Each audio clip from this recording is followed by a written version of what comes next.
Don't even think about selling your house in Colorado until you do these 3 things. Number 1, find the best real estate agent you can. Do your due diligence online and find the best real estate agents in your market. Make sure you read up on reviews, if you can find past sales history, who they're associated with, and maybe what their online presence looks like. But don't just use that. Make sure that you interview multiple agents before making a decision. In the interview process, you want to make sure that you ask the right questions. You want to make sure that what the agent is going to do benefits you. Ask about their track record.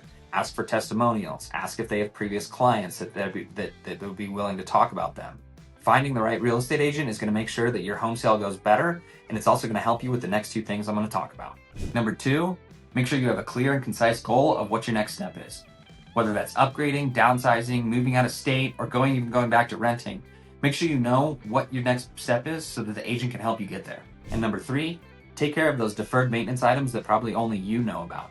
In Colorado, we're a disclosure state, so if there's something wrong with your house, you're going to have to disclose it to the next buyer. You might as well take care of it now instead of doing it later. But if you have questions about what things are going to be important and what things might not be, this is where the real estate agent, a good real estate agent, can step in and help you. Those are just the top 3 things I think you should do before selling your house. Give me a call if you're thinking about it. I'm happy to help.